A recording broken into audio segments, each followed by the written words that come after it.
2 years ago, I'd had the privilege for the first time speaking to the same UN ambassadors, and that's why they asked me if I'd come back this time, and they gave me a tougher subject. But the first time I went there, I had spoken to them about the heart's hunger for meaning. And I talked about the 4 components that meaning has. And then I knew I only had about 2 minutes in which to mention Christ. I couldn't be overbearing. So in a 25-minute talk, it's about 5 minutes that I can bring the gospel in. And so I told them this story. By this point, they were listening very attentively. So I said, I have a parable to tell you, and we in India love parables. And all of the Middle Easterners and Easterners leaned forward because they all love parables. Nothing happened in my life of which my mother didn't have a parable or a proverb. We learned it that way. I said, I have a parable to tell you. I said, it's the story of a rich man who had a huge art gallery, and he had a terrific son. And the son would go into the streets, and one day he befriended a beggar. And he started to see this beggar regularly, and he'd describe his father's big home and the paintings and all that his father did in business and his family. And the beggar really liked this young man. But one day the young man stopped coming. 2 days, 3 days, and the beggar found out he had very suddenly died. So he went and got himself some paper and some crayons, and he drew a portrait of that young man. And he went to that home of the rich man and gave it to the watchman outside and said, would you please give it to the man, because his son was very good to me. And I've drawn his portrait because I hear he has an art gallery in that house. The watchman looked at it rather bemused by it and said, all right, okay, and sent him away. But he thought this was quite a gesture. So he waited for the right moment. When the rich man was driving out in his car one day, he said to him, a beggar came here and gave this because he painted this as a portrait of your son. The rich man took it. Nothing was heard. Some years go by, and the beggar finds out the rich man had passed away and that they were going to auction his art gallery. So he decided to get some nice-looking clothes to see if he could squeeze in. He did. And he walked through the hall to see if the boy's portrait was hanging with all the grandmasters, and sure enough, it was there. And the auctioneer came, and all these aficionados with their wonderful little lenses and all studying all of this stuff. And then the gavel was pounded, and the auctioneer said, we are going to begin, and everybody, yay, good. He said, except there was a condition left in the will. The rich man said, this portrait of his son is the first one to be auctioned. And there was a moan and a groan. Nobody bid on it. The beggar put his hand into his pocket, got a few coins, and bid what he had. No counteroffer, gavel pounded, sold.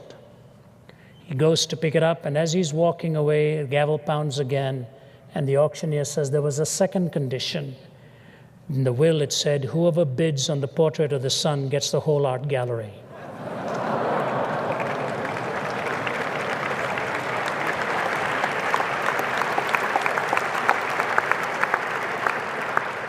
So I said to them, ladies and gentlemen, when you get the Son, you get all of the components of meaning in life.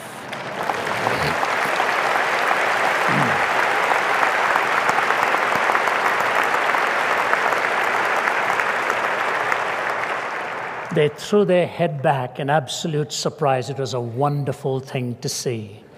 They were lined up. One of the Middle Eastern ambassadors, whom here I shall leave unnamed, came and grabbed my hand and he said, Dr. Ravi, when I get to heaven, I am going to ask Lord Jesus if you and I can be roommates.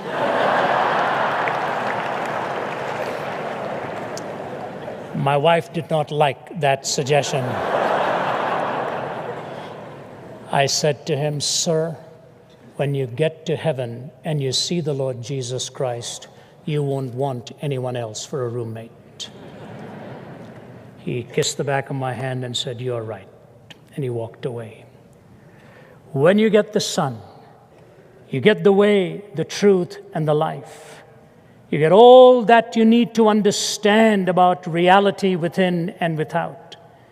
And that is why in a world right now skidding out of control, in a world where the sounds of weapons are in many parts deafening to the ears of its people, in a world where sexuality is becoming desacralized, where homes are being attacked, where we search and long for something or someone that would provide for us the answers, the Lord Jesus stands tall once again and says to you and to me, "Come unto me, all ye that labor and are heavy laden, and I will give you rest.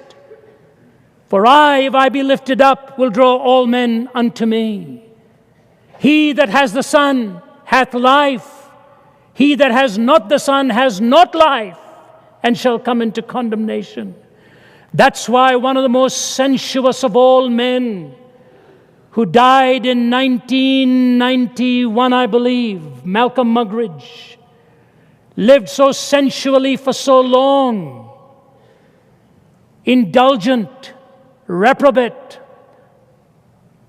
derelict in his own ways, said he got so much fun by being a peddler with words.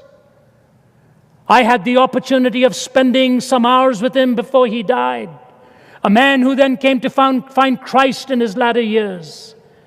He said this: we look back upon history, and what do we see? Empires rising and falling, revolutions and counter-revolutions, wealth accumulated and wealth dispersed. Shakespeare has spoken of the rise and fall of great ones that ebb and flow with the moon. I look back upon my own fellow countrymen in England, once upon a time dominating a quarter of the world, most of them convinced in the words of what is still a popular song, that the God who made them mighty shall make them mightier yet. I've heard a crazed, cracked Austrian announce to the world the establishment of a Reich that would last 1,000 years. I've seen an Italian clown saying he was going to stop and restart the calendar with his own ascension to power. I have seen America wealthier and in terms of military weaponry more powerful than the rest of the world put together, so that had the American people so desired, they could have outdone a Caesar or an Alexander in the range and scale of their conquest, all in one lifetime, all gone. Gone with the wind. England, part of a tiny island off the coast of Europe, threatened with dismemberment and even bankruptcy. Hitler and Mussolini dead, remembered only in infamy. Stalin, a forbidden name in the regime he helped found and dominate for some 3 decades. America haunted by fears of running out of those precious fluids that keeps the motorways roaring and smog settling, with disastrous memories of a disastrous campaign in Vietnam as the media charged the windmills of Watergate. All in one lifetime, all gone. He says, behind the debris of these solemn supermen and self-styled imperial diplomatists, there stands the gigantic figure of one person, because of whom, by whom, in whom, and through whom alone mankind may still have peace. The person of Jesus Christ. That's the Lord I present to you tonight. May you know him, and he will set you free. Thank you, and God bless you.